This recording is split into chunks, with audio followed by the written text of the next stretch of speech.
Ya namanya harta, mau hartanya kecil, sedikit, ataupun hartanya banyak, sama-sama kalau nggak hati-hati bisa terjadi perpecahan dalam keluarga. Manusia, dia miskin, dia nggak punya duit, dia marah sama Tuhan. Dia banyak duit, berlimpah hartanya, dia makin sombong, juga nggak percaya sama Tuhan. Makanya dong, kasihnya yang sedang-sedang aja dong Romo. Nggak kaya, nggak miskin juga. Tapi apakah manusia pernah merasa cukup dengan harta kekayaan?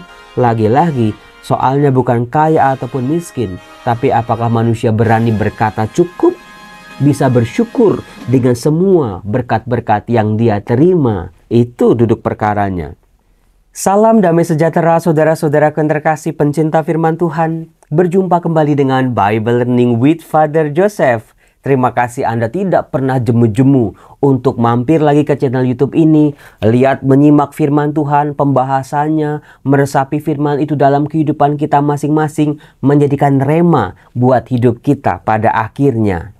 Saudara-saudara, kalau suara saya masih rada bindeng-bindeng seperti ini, harap maklum karena saya lagi rapet banget acaranya dengan seminar demi seminar. Gara-gara sulit buat saya untuk nolak permintaan umat. Permintaannya datang silih berganti, semuanya saya iyain. Lama-lama ya jadilah seperti ini. Setiap hari ada seminar. Kemarin hari Sabtu itu ada kelompok namanya KVD. Itu minta seminar di paroki Selipi. Kemudian hari Minggunya paroki Lukas Sunter minta juga seminar. Nanti malam hari Senin ini ada seminar tentang kekerasan, untungnya online. Hari Selasa saya mengajar kelas malam, hari Rabu ada bincang-bincang di Instagram soal rumah teduh. Saudara-saudara, itulah hidup sebagai seorang pengajar kitab suci. Romo, tunggu Romo sampai enggak nyapa kami Romo. Oh iya betul. Saudara-saudara, bagaimana kabar Anda hari ini? Saya berdoa semoga hari ini hidup Anda diberkati dan Anda berani berkata cukup terhadap berkat-berkat yang kita terima. Saudara-saudara, saya pernah mengatakan bahwa saya membuat video itu setiap 4:30 pagi. Tadi pagi sebetulnya itu saya sudah baca, tadi malam pun sudah baca. Tapi belum ada satu yang gong gitu, belum. Ya baru ada inspirasi kecil-kecil sampai saya nanti mau ngomong apa ya di video ya. Karena saya berpikir nggak dapet, ya udah saya delay dulu, saya stop dulu, saya misa jam 6. Kalau hari Senin di seminari yang berkhotbah itu para frater. Tadi ada satu frater, dia berkhotbah yang membuat saya kagum. Karena cara dia membaca firman Tuhan itulah yang membuat saya, wow, ini tafsirannya bagus. Karena dia teliti, dia peka terhadap detil-detil yang dibacakan dalam firman Tuhan. Hari ini dibacakan Injilnya itu Injil Lukas bab 12 ayat 13 sampai 21. Bagaimana tadi si frater dalam khotbahnya mengajak orang-orang yang hadir di situ untuk menghitung-hitung berapa kali kata aku diucapkan selama ayat 13 sampai 21 itu.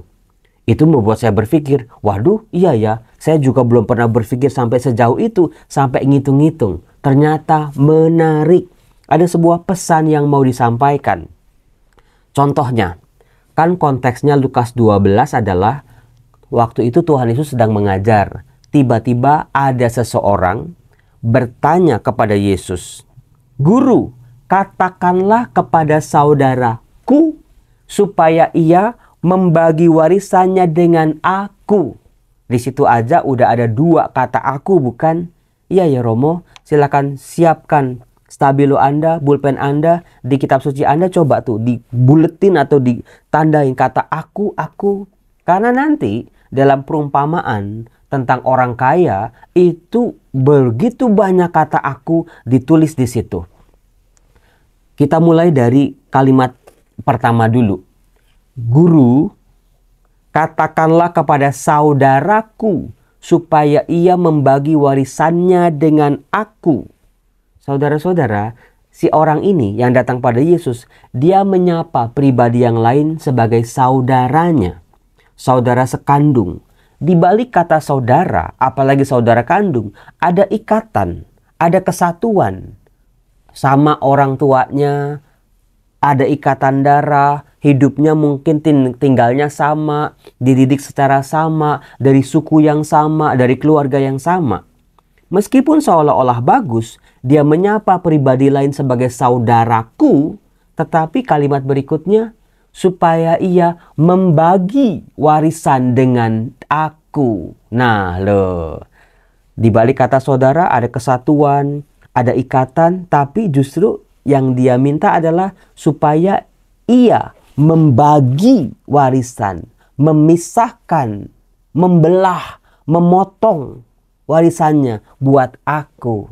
Saudara-saudara, berkat warisan harta yang dimiliki dunia ini buat banyak orang, kalau tidak hati-hati bisa membawa perpecahan, bahkan perpecahan ikatan keluarga sekalipun. Kakak, adik, om, tante, ipar, mertua, saudara kandung, saudara tiri, dan lain sebagainya.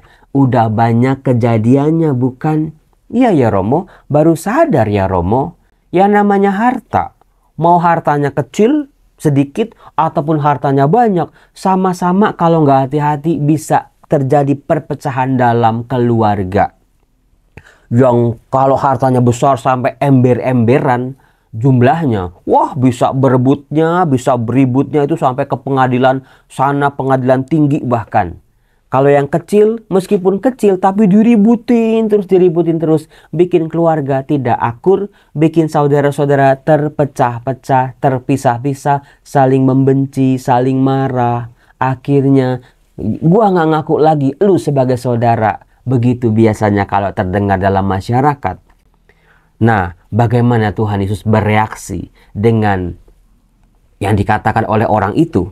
Yesus bereaksinya apa? Saudara. Nah, itu dia. Tuhan Yesus menyapa orang ini sebagai saudara. Siapakah yang mengangkat aku menjadi hakim atau penengah bagimu? Saudara-saudara yang terkasih, kalimat ini jangan dibaca secara harafiah. Karena di Matius 25 dikatakan anak manusia akan duduk menghakimi, memisahkan orang baik dan orang jahat. Yesus adalah hakim buat kita. Nah, kalau kata-kata seperti ini, saudara, siapakah yang mengangkat aku menjadi hakim atau penengah bagimu? Adalah cara orang-orang Yahudi untuk berbicara. Bukannya Tuhan Yesus nggak mau disebut sebagai hakim. Karena di bagian lain ada orang berkata guru yang baik. Lalu Yesus bilang apa? Mengapa engkau katakan aku baik? Gitu kan? Itu bukannya sebuah penolakan, tapi sebuah penegasan. Saya pernah mengatakan question tag ya. Kalau dalam bahasa Inggris, ini kembang ini plastik bukan? Orang ini namanya Romo Yosef kan ya? Nah itu. Di balik ungkapan itu bukan sebuah penolakan, tetapi sebuah penegasan. Bunga ini memang sungguh-sungguh plastik. Maksudnya itu. Ya, akulah hakim buat kamu. Dikatakan, Yesus berkata kepada orang banyak bagaimana Yesus menghakimi duduk perkara ini.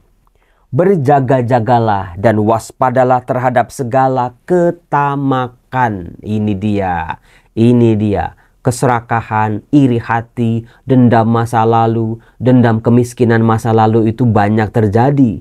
Sehingga banyak OKB, orang kaya baru, flexing, pamer-pamer. Romo saya kerja punya banyak duit, kan hasil kerja keras saya Romo. Ya apa salahnya saya pamer-pamer Romo? Ya nggak ada salahnya sih saudara-saudara, tapi harus bijaksana juga. Banyak orang di luar sana yang tidak bisa melihat itu secara jernih. Ada iri hati, ada menghakimi, ada ya ketimpangan sosial, ketimpangan ekonomi membuat orang jadi sedih hidupnya, membuat orang ada iri hati, membuat orang menjadi serakah nanti pada akhirnya. Sebab walaupun seseorang berlimpah-limpah hartanya, hidupnya tidak tergantung dari kekayaan itu. Itu juga yang diungkap oleh surat Rasul Paulus kepada di Efesus, hati-hati dengan keserakahan dengan roh dunia ini, karena akan membuat manusia bukan saja menjauh dari saudara-saudaranya, menjauh dari keluarganya karena berantem gak akur, ribut, tapi juga memisahkan manusia dari Sang Pencipta, dari Penciptanya. Manusia, dia miskin, dia gak punya duit, dia marah sama Tuhan. Dia gak percaya lagi sama Tuhan. Dia banyak duit, berlimpah hartanya, dia makin sombong, juga gak percaya sama Tuhan. Makanya dong, kasihnya yang sedang-sedang aja dong Romo. Nggak kaya, nggak miskin juga. Tapi apakah manusia pernah merasa cukup dengan harta kekayaan? Lagi-lagi, soalnya bukan kaya ataupun miskin. Tapi apakah manusia berani berkata cukup? Bisa bersyukur dengan semua berkat-berkat yang dia terima. Itu duduk perkaranya. Nah kemudian Tuhan Yesus menceritakan perumpamaan berikut. Nah ini, mulai di sini coba Anda hitung-hitung berapa kali kata aku digunakan, diucapkan oleh si orang kaya ini. Ada seorang kaya, tanahnya berlimpah-limpah hasilnya. Wow. Ia bertanya dalam hatinya, apa yang harus ku perbuat? Silakan digaris bawain. Ku perbuat 1. Sebab aku 2. Tidak punya tempat untuk menyimpan segala hasil tanahku. 3. Lalu katanya, inilah yang akan ku perbuat. 4. Aku akan merombak lumbung-lumbungku. 5. 6. Lalu mendirikan yang lebih besar. Dan aku 7. Akan menyimpan di dalamnya segala gandum dan barang-barangku. 8. Lihat. Aku, milikku, pikiranku, kemauanku, keinginanku, semuanya si orang ini hanya terfokus pada dirinya. Itu yang sangat membahayakan, itulah ketamakan. Sesudah itu aku, tambah lagi 9, akan berkata kepada jiwaku 10. Jiwaku 11, ada padamu banyak barang, tertimbun untuk bertahun-tahun lamanya. Beristirahatlah, makanlah, minumlah, dan bersenang-senanglah. Saudara-saudara, terlalu banyak kata aku untuk kalimat-kalimat ini. Pasti sebuah pesan yang mau disampaikan Tuhan Yesus melalui perumpamaannya ini kepada para pendengarnya dan juga kepada kita. Hati-hati dengan keakuan.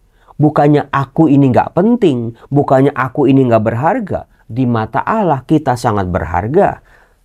Di antara jutaan manusia kita berharga. 1, diri kita sangat berharga di hadapan Allah. Tapi tentang diri kita, hati-hati. Jangan cuman hanya berfokus, hidup berputar-putar soal aku, masalahku, penderitaanku, sakit penyakitku, kemalanganku, hartaku, jabatanku, apalagi silakan Anda bisa teruskan itu. Hati-hati, karena di samping aku, orang kaya ini, atau kita juga seringkali lupa, ada orang lain. Ini dia. Hidup manusia di muka bumi ini tidak bisa hidup sendirian. Tidak bisa hanya aku. Jubah yang saya pakai ini aja hasil jahitan dari Surabaya. Dibeliin sama seseorang katakanlah. Orang itu membelikan jubah ini mungkin dia dapat rezeki dari orang lain lagi. Kita bisa lihat di situ hidup nggak bisa berputar soal aku. Ada yang jahit, ada yang bikin rendaknya, ada yang mungkin mensetrika, ada yang melipat, ada yang menjual. Di balik jubah ini, ada begitu banyak orang terlibat di dalamnya. Maka tidak bisa hanya ini jubah saya, ini milik saya, hanya saya yang boleh pakai. Ini hanya saya yang, ini karena ini milik saya dan lain sebagainya. Sampai belibetkan mulut saya kalau kita cuman berpikir soal hidup itu berputar soal aku. Egosentris, lama-lama menjadi egois, tidak peduli dengan orang lain. Apakah orang lain udah makan? Apakah orang lain kehausan? Apakah orang lain hidupnya bahagia? Apakah orang lain itu juga menikmati kebaikan-kebaikan Tuhan? Lama-lama orang sebodoh amat bodoh. Bodoh amat, amat bodoh itu tipis bedanya ya saudara-saudara. Karena mungkin kebanyakan dikecewain, kebanyakan dijahatin, kebanyakan kepahitan dalam hidupnya. Sehingga orang lain masa bodoh sama orang lain. Dia memisahkan, dia mengambil jarak dengan orang lain. Disitulah awal kejatuhannya. Dia menutup mata terhadap orang-orang di sekitarnya. Nah, kemudian dikatakan, tetapi Allah bersabda kepadanya, hai orang bodoh, lagi-lagi bodoh disebut di sini ya. Pada malam ini juga jiwamu akan diambil daripadamu. Bagi siapakah nanti yang telah kau sediakan itu? Demikianlah jadinya dengan orang yang menimbun harta bagi dirinya sendiri, tetapi ia tidak kaya di hadapan Allah. Ini yang paling saya suka. Ini yang menjadi impian saya sebagai seorang imam. Saya sering kali dicap, woi dia mau romo kaya gitu ya. Jujur saudara-saudara, jangan saya nggak suka dengernya, beneran. Jangan diulang dalam efek bercanda ataupun enggak ya, jangan. Karena yang saya mau adalah saya mau kaya di hadapan Allah dengan semua berkat-berkat, dengan semua rezeki-rezeki, kaya di hadapan Allah. Saya sedang bergulat, saya sedang belajar bagaimana berkata tidak terhadap hal-hal duniawi ini. Karena saya sebagai seorang imam, berkat, kebaikan Tuhan, pertolongan Tuhan, rezeki dari Tuhan bisa jadi berkat. Tapi juga ingat, kalau tidak digunakan dengan bijaksana akan menjadi kutuk, mendatangkan masalah buat kita, menjauhkan kita dari Tuhan, menjauhkan kita dari saudara-saudara kita. Hati-hati. Tuhan, terima kasih untuk berkat-berkat-Mu hari ini. Supaya berkat-berkat-Mu malahan menjadi perekat persaudaraan aku. Bukan cuma saudara kandungku, tapi semua orang yang aku jumpai, mereka adalah saudaraku. Terima kasih Tuhan, ajar aku untuk berani berkata cukup terhadap rezeki-rezekiku. Berani bersyukur, meskipun seolah-olah di mataku itu terasa kecil dan tidak berarti. Kalau cuman dikilik-kilik kayak dikilik-kilik doang, Romo rezeki saya nggak berasa. Maunya yang ditonjok gitu. Saudara-saudaraku yang terkasih, siapa sih yang nggak mau dapat rezeki kayak nampol gitu ya? Kuncinya tuh syukuri sih. Bersyukur terhadap hal-hal yang kecil, tidak serakah, tidak menjadi tamak. Tuhan akan melipat gandakannya buat kita. Berani. Nih orang-orang di luar sana ini semua saudara kita. Kalau dia saudara kita, dia kelaparan, itu tanggung jawab kita juga. Semakin kita berbagi kepada mereka, percayalah berkat-berkat Tuhan buat kita tidak akan pernah berkesudahan. Saudara-saudara, semoga rezeki-rezeki kita sungguh-sungguh jadi berkat buat kita. Mari kita doakan saudara-saudara kita supaya mereka juga tidak kekurangan rezeki, tidak kekurangan berkat, tidak kekurangan kebaikan-kebaikan Tuhan. Sebab Tuhan adalah Tuhan yang adil, yang akan memberikan pertolongan pada waktunya. Berkat Tuhan boleh turun atas diri kita. Tuhanlah yang menjadikan kita, dan punya Dialah kita. Bersorak-sorailah bagi Tuhan, hai seluruh bumi. Beribadahlah kepada Tuhan dengan sukacita. Datanglah ke hadapannya dengan sorak-sorai. Ketahuilah bahwa Tuhanlah Allah. Dialah yang menjadikan kita, dan punya Dialah kita. Kita ini umatnya dan kawanan domba gembalaannya. Masuklah melalui pintu gerbangnya dengan nyanyian syukur. Masuklah ke pelatarannya dengan puji-pujian. Bersyukurlah kepadanya, pujilah namanya. Sebab Tuhan itu baik untuk selama-lamanya dan kesetiaannya turun-temurun. Ya Tuhan, semoga rezeki, berkat-berkat-Mu berdatangkan sukacita dalam kehidupanku, dalam kehidupan keluargaku yang bisa aku bawa ketika aku masuk ke dalam rumah-Mu, bersorak memuji-Mu, bersyukur dengan sorak-sorai dan puji-pujian. Berkat boleh mengalir atas diri kita dalam nama Bapa dan Putra dan Roh Kudus. Amin. Salam, Tuhan berkati. Bye-bye.